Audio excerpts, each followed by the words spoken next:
Does romance transcend to the other side? Well, today we're going to talk about romance-related ghost stories for this Valentine's Day special. Welcome, everybody, to another episode of Truth Be Told. I'm your host, Tony Sweet. Many of us have had some unfortunate experiences with love. Whether your feelings were unrequited or you went through a nasty breakup, what I hope not many of us go through is a romance so bad that it results in the end of your life, and may even leave you a ghostly spirit. Today, I have 3 deathly tales of elopement, heartbreak, and love affairs that may have left the victims haunting the places they die.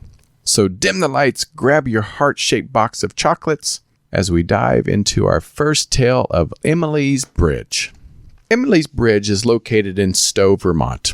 The Gold Brook Covered Bridge is a short bridge that runs over the Gold Brook River. It is referred to as Emily's Bridge by locals and ghost investigators alike due to the grisly tale that's said to have left the bridge haunted. While details of the story are debated, the most agree upon the version is as follows. In the mid-1800s, a young woman named Emily fell deeply in love with a man, but her parents did not approve. So like many tales of forbidden love, Emily had her beloved plan to elope, and they planned to meet at, of course, the Golden Brook Covered Bridge.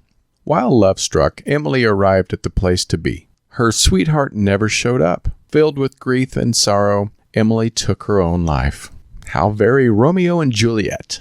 Other reports of the legends claim that Emily didn't die by suicide, but instead of a stagecoach accident. One version says she went riding in a carriage to find her boyfriend, but one of the horses got startled and caused her death. Another account says she was trampled to death by runaway horses.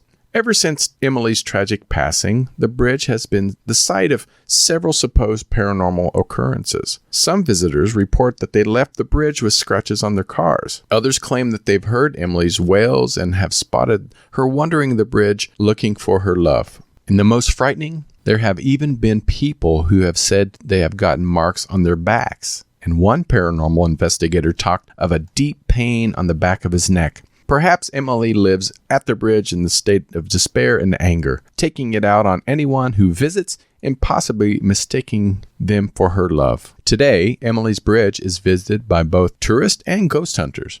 It was even featured in an episode of 2009 show Most Terrifying Places in America. Whether or not you believe in the bridge is haunted, it's sad to think that Emily's death could have been avoided by some simple communication. Up next is a similar tale of death over lost love. The 1790 Inn and Restaurant in Savannah, Georgia is said to be the home of 3 different ghosts. The first is the spirit of a friendly boy named Thaddeus, who leaves shiny pennies for the guests to take with them. Another one is not so friendly, and that says haunts the kitchen. Kitchen staff members have reported having kitchenware thrown at them by this foul spirit. It is suspected that the ghost of a former head chef of the restaurant who practiced voodoo.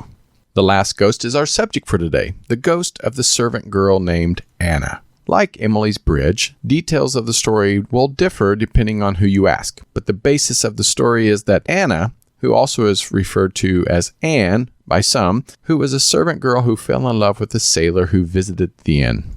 Unfortunately, Anna was already trapped in an arranged marriage. Heartbroken when a sailor headed off to sea, Anna jumped out of the window of room 204 on the 3rd story of the inn, and it ended her life. Those who have stayed in the room 204 have reported that there's stuff being moved, sheets being pulled off the bed, and even the sound of a woman crying. Many guests have visited the room, hoping to have an encounter with Anna. One time, Miley Cyrus stayed in the room and posted a photo online of a handprint on her boot, claiming that it had belonged to Anna. Luckily for guests, reports show that Anna is not malicious, just perhaps very depressed.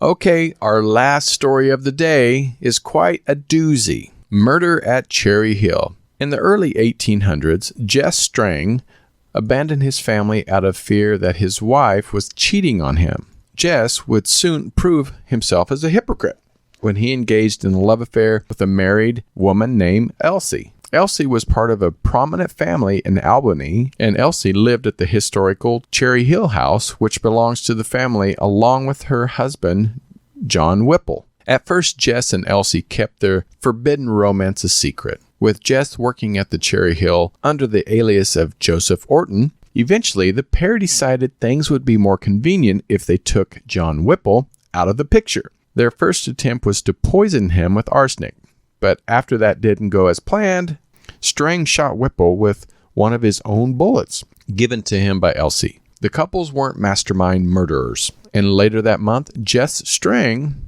was put on trial. Believing Elsie's family status would keep her from getting the death sentence, Jess confessed. He put the blame on Elsie and hoped that her connections would spare both of them. While he was right that Elsie did not get charged as guilty, he himself was sentenced to death by hanging. Strang's hanging was actually the very last public execution in Albany's history. The Cherry Hill house is supposedly haunted, some say by the ghost of John Whipple, while others claim that all three of the players in this ghastly affair can be found there. There are reports of moving objects, doors opening and closing by themselves, and the sounds of a woman singing. During one tour of the house, a door was aggressively slammed while the tour guide explained the details of the murder. It's easy to feel sympathy for John Whipple. I doubt anyone would want to be constantly reminded of their murder. Well, that brings us to the end of these frightening tales of affection. I hope your Valentine's Day turns out way better than this. Please share your haunted love stories. Maybe you have visited one of these places. Let us know in the comments below. Make sure you follow us on Apple, Spotify, YouTube, Instagram, and TikTok. This is Tony Sweet with Truth Be Told for the Club Paranormal. I'm signing off until next time. Happy Valentine's Day.